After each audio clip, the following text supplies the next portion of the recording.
இன்றைக்கி தேங்காய் பால் ஊற்றி நாட்டு சர்க்கரை சேர்த்த பாயசம் செய்வோம். நல்ல டேஸ்ட்டாக இருக்குது.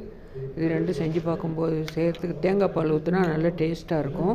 அதனால் நாங்கள் இன்றைக்கி தேங்காய் பால் ஊற்றி செய்யலான் இருக்கிறோம்.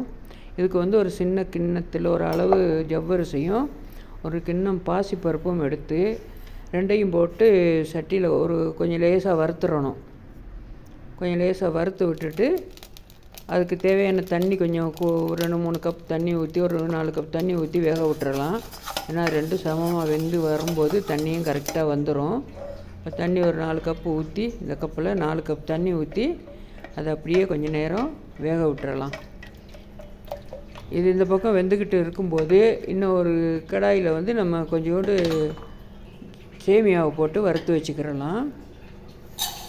சேமியாவையும் வறுத்து வச்சுக்கிட்டு அதை வறுத்து கடைசியாக அது வெந்து வரும்போது கடைசியில் அதை போட்டோம்னா சேர்ந்து வெந்துடும். முதல்ல போட்டால் ரொம்ப குழஞ்சிரும். அதனால் பாசிப்பருப்பும் இதுவும் கொஞ்சம் நேரம் நல்லா வெந்துடட்டும். வெந்ததுக்கு அப்புறமா இதை சேமியாவை நம்ம அதில் சேர்த்துக்கிறலாம். இப்போ பருப்பு வெந்துருச்சான்னு பார்த்துட்டு சேமியாவை போட்டுக்கிடுவோம். அது போட்டால் இப்போ எல்லாம் சேர்ந்து வெந்துக்கிட்டு இருக்கோம். அதுக்கெல்லாம் நம்ம என்ன செய்யணும், ஒரு 1.5 மூடி தேங்காவை திருவி மிக்சியில் போட்டு நல்லா அரைச்சி புளிஞ்சு சக்கை இல்லாமல் எடுத்து தேங்காய் பால் எடுத்து வச்சுக்கிறணும்.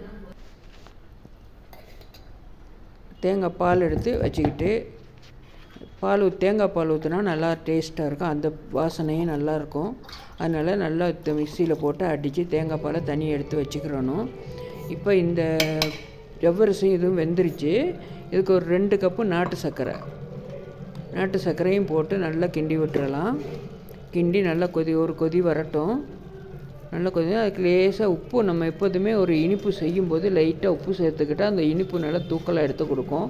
அதனால் கொஞ்சம் கல் உப்பு லேசாக 2-3 போட்டுக்கிறேன்.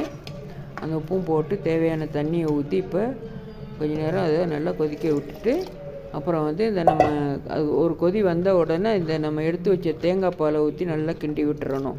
தேங்காய் பால் ரொம்ப கொதிக்கணும்னு அவசியம் இல்லை. நம்ம கிண்டிக்கிட்டே இருக்கணும் கொஞ்சம் நேரம். எல்லாம் நல்லா வெந்து வந்த உடனே இதுக்கு நம்ம தேவையான ஏலக்காய் பொடியும் கொஞ்சம் போட்டுக்கிட்டு வாசனைக்கு ஏலக்காய் பொடி பண்ணி கொஞ்சம் போட்டுக்கிறலாம்.